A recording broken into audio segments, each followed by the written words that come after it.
मसालेदार नोक-झोंक। भाभी, अरे ओ भाभी, सुन रही हो? मेरे लिए जल्दी से चाय नाश्ता रेडी कर दो, मुझे ऑफिस जाना है। सुबह सुबह महारानी जी का ऑर्डर आ गया। अब तो जल्दी से चाय और नाश्ता बनाना है महारानी के लिए।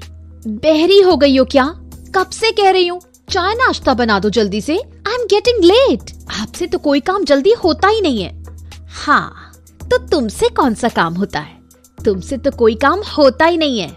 लगा दिया है आपका चाय नाश्ता, जाओ जाकर खा लो। पता नहीं कब तक अपने मायके में ही बैठी रहेगी और मुझ पर रुबाब झाड़ती रहेगी।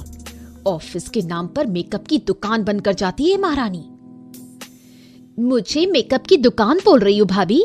खुद को देख लो पहले, गंवार कहीं की। एक लिपस्टिक भी तो लगाना नहीं आता है।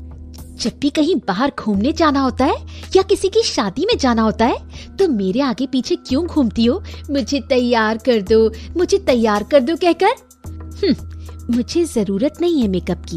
भगवान ने मेरे नैन नक्श बहुत अच्छे बनाए हैं। तुम ही करो मेकअप। तैयार करने का मतलब मेकअप करना नहीं होता है। वो तो मुझे शुरू में साड़ी पहनना नहीं आता था, जिसके लिए मैं तुमसे हेल्प लेती थी। भाभी, इनडायरेक्टली आप मुझे बदसूरत बोल रही हैं।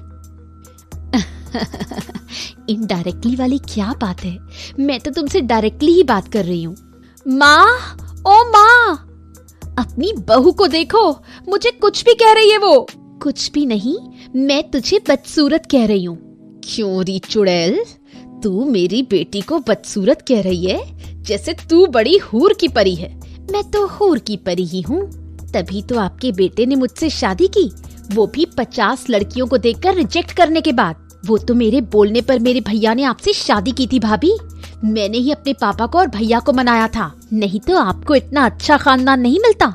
इतना अच्छा खानदान? मजाक मत करो ननद जी। बहू, अब तू हद से बाहर जा रही है। इसी घर का अन्न खाती है और इसी घर की थाली में छेद कर रही है, बेशर्म कहीं की।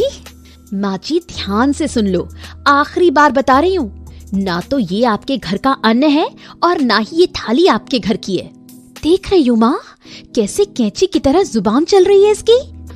मुझसे बच के रहियो ननद जी, मेरी जुबान कैंची की तरह काट भी सकती है। बहू, जाकर अपना काम कर, जब देखो तब लड़ती ही रहती है। पता नहीं तुझे कैसे संस्कार दिए हैं तेरे घर वालों ने।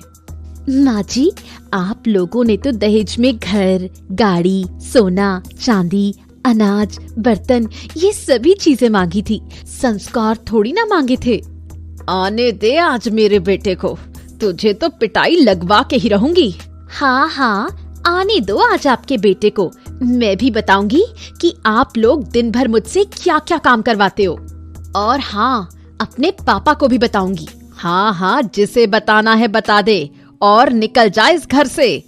हाँ, आप सही कह रही हो माँ, निकालो इसको इस घर से, तभी इसकी होशियारी खत्म होगी। सर पर चढ़ गई है भाभी।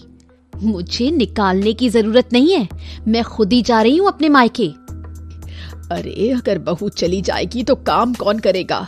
ये महारानी तो करेगी नहीं, मुझे तो सारे काम करने पड़ेंगे, ऊपर से इसके नखरे भी उठाने पड़ेंगे। बहू को ही मनाना पड़ेगा। बहू, ऐसा नहीं करते बेटा, लड़ाई झगड़ा किसके घर में नहीं होता है। इसका मतलब ये तो नहीं कि अपना घर छोड़कर चले जाओ।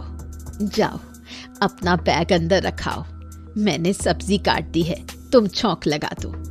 अचानक इस बुढ़िया को क्या हो गया? अभी कुछ देर पहले मुझे चुड़ैल कह रही थी। हाँ ठीक है माँ जी, आप कह रही है तो मैं नहीं जाती हूँ, पर आप अपनी लाडली को संभाल कर रखो और अच्छी तरह से समझा भी दो, मैं उसकी नौकरानी नहीं हूँ। हाँ हाँ बहू, जा जा, तू अपना काम कर, मैं समझा दूंगी।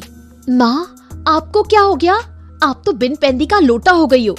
अरे जाने देना था ना उसको, रोज के झंझट से मुक्ति तो मिलेगी। तू तो अपना मुंह बंद ही रख महारानी, और अपने ऑफिस जा। अगर मुंह बंद नहीं रख सकती तो अपने ससुराल चली जा। पर माँ, पर वर मैं कुछ नहीं जानती, वो चली जाएगी तो तू करेगी क्या उसका सारा काम? हाँ माँ, मैंने तो इस बारे में सोचा ही नहीं। तुम शेर हो तो मैं सवा शेर हूँ। चल अब जाओ ऑफिस के लिए, लेट हो रही है।